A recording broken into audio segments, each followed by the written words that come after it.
Joint pain, जिसको हिंदी में जोड़ों में दर्द कहते हैं। दोस्तों आज की इस वीडियो में हम बात करेंगे जॉइंट पेन के बारे में।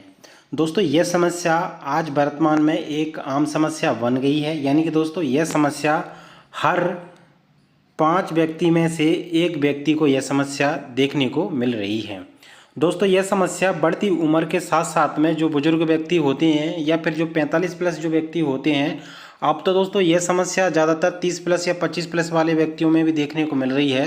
तो दोस्तों जैसे जैसे उम्र बढ़ती है तो उम्र बढ़ने के साथ साथ में जो व्यक्ति होते हैं उनके जॉइंटों में और जैसे पीछे जो रीढ़ की हड्डी होती है उसको स्पाइनल बोलते हैं, तो उसमें यह दर्द चालू हो जाता है और साथ ही जहाँ पर दर्द होता है वहाँ पर सूजन भी हो जाती है। तो दोस्तों आज इस वीडियो में हम जॉइंट पेन के बारे में जहाँ पर विस्तार से बात करेंगे, जिसमें हम बात करेंगे इस बीमारी के इंट्रोडक्शन मतलब दोस्तों इसके परिचय के बारे में। दूसरा हमारा कॉजिस मतलब दोस्तों कारण के बारे में। अगला है दोस्तों हमारा सिम्टम्स मतलब दोस्तों लक्षणों के बारे में। और अगला है हमारा यहाँ पर ट्रीटमेंट, यानी कि इस रोग के हम संपूर्ण ट्रीटमेंट के बारे में बात करेंगे। दोस्तों सबसे पहले मैं आपको बता दूं कि जो जॉइंट पेन होता है, जैसा कि आप चित्र नंबर 1 और चित्र नंबर 2 में आप देख पा रहे हो, जैसे कि ये स्पाइनल कॉर्ड है दोस्तों और ये किसी व्यक्ति का नी है।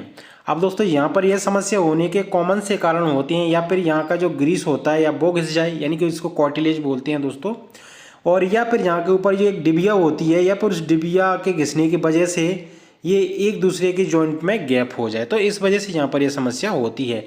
ऐसे ही दोस्तों यहाँ पर जो स्पाइनल यानी कि जो रीढ़ की हड्डी होती है दोस्तों, इसमें भी छोटे छोटे गैप होते हैं दोस्तों।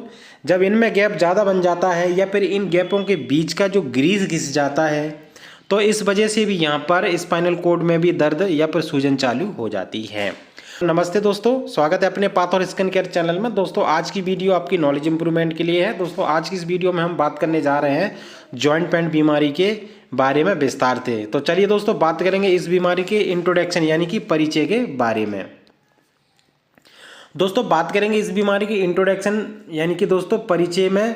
तो दोस्तों मैं आपको बता दूं, यह बीमारी जोड़ों का दर्द, शरीर के उन हिस्सों में होने वाली बेचैनी, पीड़ा और सूजन है जहां 2 या फिर 2 से अधिक हड्डियां आपस में मिलती हैं। यानी कि दोस्तों जैसे कि पूर्व में ही मैं आपको बताया कि जैसे जो स्पाइनल होती है दोस्तों, ये बीच में ये गैप होता है, यानी कि ये दोस्तों ये हड्डी एक दूसरे से मिल रही है। ऐसे ही जो नी होता है दोस्तों, तो नी के जो ऊपर डिबिया होती है, डिबिया के ठीक नीचे ऊपर की जो फीमर यानी कि जो जांग वाली हड्डी होती है और नीचे की जो फुट वाली हड्डी होती है, तो ये एक दूसरे से जुड़ती है। तो यानी कि जो जुड़ने वाला जो स्थान होता है वहाँ पर जो दर्द और सूजन चालू हो जाती है। तो ये इस प्रकार की ये समस्या होती है।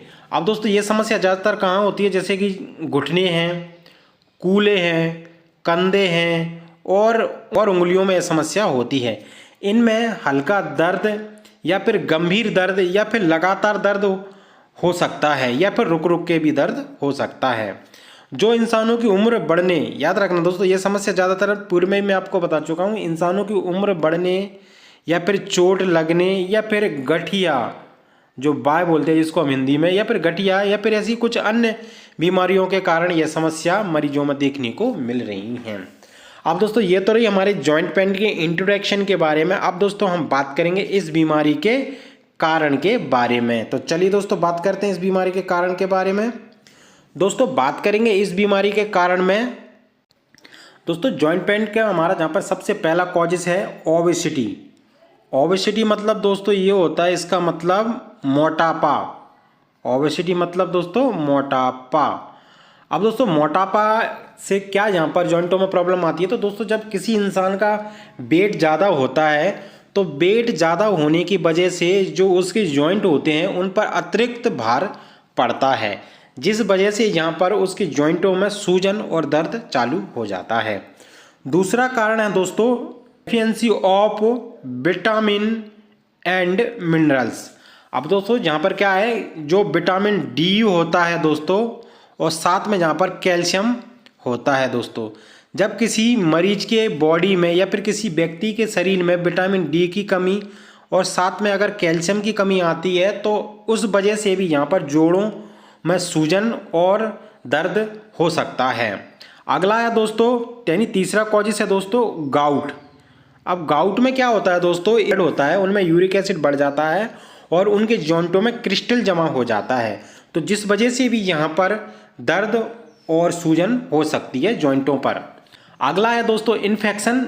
इन्फेक्शन में भी दोस्तों अगर किसी व्यक्ति को यहाँ पर वायरल इन्फेक्शन हुआ है या फिर बैक्टीरियल इन्फेक्शन हुआ है तो उसकी वजह से भी यहाँ पर इंसान में पर पेन और सूजन देखी जाती है।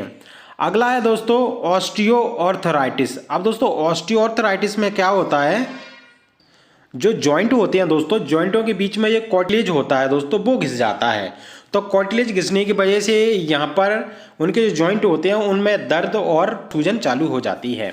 अगला है दोस्तों रूमेटॉइड आर्थराइटिस। अब दोस्तों रूमेटॉइड आर्थराइटिस क्या होता है दोस्तों, ये एक ऑटोइम्यून कंडीशन होती है, यानी कि दोस्तों कि जो व्यक्ति है अगर उसको रूमेटॉइड आर्थराइटिस है तो उसी के शरीर की जो रोग प्रतिरोधक क्षमता होती है वो जॉइंटों पर हमला कर देती है, तो जिस वजह से यहाँ पर उसके जॉइंटों में पेन और सूजन हो जाती है। अगला है दोस्तों इंजरी। इंजरी में दोस्तों जैसे अगर किसी को फ्रैक्चर हुआ है या फिर मोच हुई है तो यहाँ पर ऐसी समस्या अगर किसी व्यक्ति को हुई है तो ये समस्या एक लंबे समय तक बनी रहती है, तो इस वजह से भी उसके जॉइंटों में दर्द और सूजन हो सकती है। अब दोस्तों ये तो रही हमारे जॉइंट पेन के कॉजेस यानी कि कारणों में। अब दोस्तों हम बात करेंगे इस बीमारी के सिम्टम्स के बारे में। तो दोस्तों बात करेंगे जॉइंट पेन बीमारी के सिम्टम्स यानी कि लक्षणों में, तो इसमें हमारा सबसे पहला लक्षण है दोस्तों रेडनेस।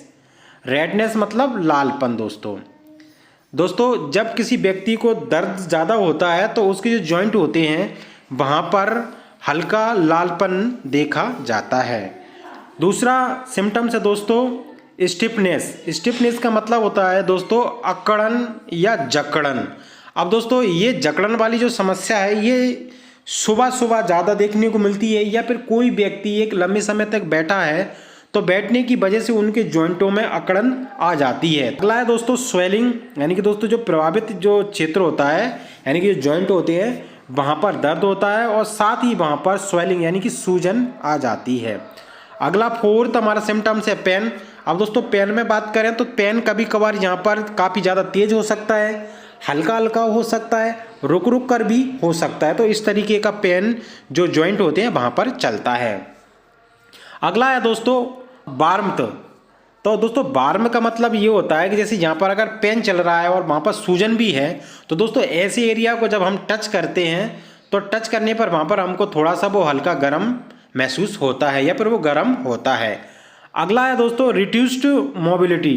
अब रिड्यूस्ड मोबिलिटी का मतलब ये होता है कि जब किसी व्यक्ति के जॉइंटों में पेन चालू हो जाता है और सूजन आ जाती है तो इस तरीके की कंडीशन में उसको कोई भी काम करने में काफ़ी ज़्यादा तकलीफ होती है, यानी कि वह काम नहीं कर पाता या फिर उसके जो मूवमेंट होती है उसमें कमी आ जाती है। अब दोस्तों ये तो रही हमारे जॉइंट पेन के सिम्टम्स के बारे में। अब दोस्तों हम बात करेंगे इस बीमारी के संपूर्ण ट्रीटमेंट के बारे में। तो चलिए दोस्तों बात करते हैं इस बीमारी के ट्रीटमेंट में। दोस्तों बात करेंगे इस बीमारी के ट्रीटमेंट में तो मैं सबसे पहले आपको बता दूं कि इस बीमारी का जो ट्रीटमेंट है किसी भी पेशेंट में आपको लगभग 1 महीने से लेके आपको 1.5 महीने तक आप देख लीजिए।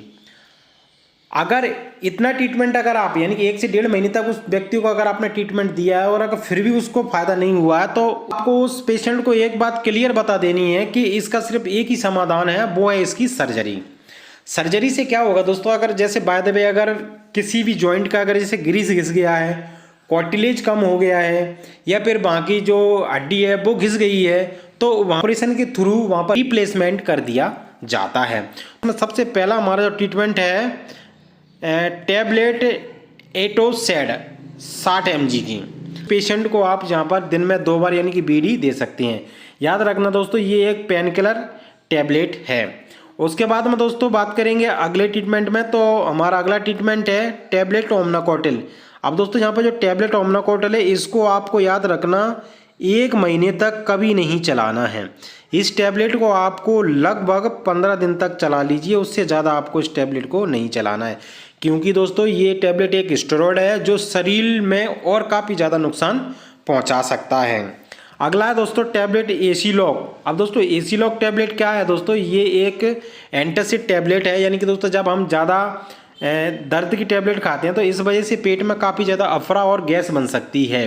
तो इसलिए आपको इन टैबलेटों के साथ में आपको एसीलॉक 150 BD यानी पेशेंट को सुबह शाम देना है। अगला है दोस्तों कैप्सूल पेंटॉप DSR। अब दोस्तों पेंटॉप DSR ये क्या है कि ये भी एक एंटासिड कैप्सूल है। इसको आपको सवेरे खाली पेट रोज एक देना है। अगला ट्रीटमेंट है दोस्तों स्प्रे में दोस्तों हम बात करने जा रहे हैं जहाँ पर डायनापार प्लस QPS का जहाँ पर एक स्प्रे आता है दोस्तों। इस स्प्रे को क्या करना है कि आपका जो प्रभावित एरिया है जैसे जॉइंट है तो वहाँ पर इसकी दिन में 3 बार स्प्रे करना है। उसके बाद में अगला है दोस्तों टैबलेट सेलकॉल XT। अब दोस्तों सेलकॉल XT में क्या होता है, जहाँ पर कैल्शियम होता है और इसमें विटामिन D होता है और इसमें मेथिलाकोबालामाइन होता है। अब दोस्तों जैसे अगर किसी मरीज के शरीर में विटामिन D की या फिर कैल्शियम की डेफिशिएंसी हुई है तो ये जो टैबलेट है सेलकॉल XT ये उसको पूरा कर देगी। तो अब इसको लेना कैसे है, इस टैबलेट की एक टैबलेट आपको रात को लेनी है। अगला है दोस्तों जहाँ पर इंजेक्शन बोवरेन AQ। अब याद रखना दोस्तों कि इसमें हमने टैबलेट एटोसिड दिया और फिर भी पेशेंट को दर्द में राहत नहीं मिला है तो आप इसके साथ में आप जहाँ पर इंजेक्शन बोवरेन AQ आप उसको 75 mg उसको दे सकते हो। इतना ट्रीटमेंट आपको उस पेशेंट को देना है। अब याद रखना दोस्तों ये ट्रीटमेंट सिर्फ एक सिम्टोमेटिक है, उस पेशेंट में 1 से 1.5 महीने ट्रीटमेंट करना है ये, और उसके बाद में अगर फ़ायदा नहीं मिले उससे तो आप उससे क्लियर बता दीजिए कि आपको सर्जरी कराना है। मैं ट्रीटमेंट में फिर भी आपको बता दूं कि अगर आप एक आम व्यक्ति हो ये ट्रीटमेंट आपको घर पर बिल्कुल भी नहीं करना है, क्योंकि दोस्तों इसमें कुछ दवाएं ऐसी हैं जिससे आपका लीवर खराब हो सकता है और इसके काफ़ी ज़्यादा घातक साइड इफेक्ट हो सकते हैं। और अगर आप एक मेडिकल स्टूडेंट हो या फिर आप एक प्रैक्टिशनर हो तो आपके लिए यह वीडियो काफ़ी यूजफुल हो सकता है। दोस्तों वीडियो को अंत तक देखने के लिए आपका बहुत बहुत धन्यवाद।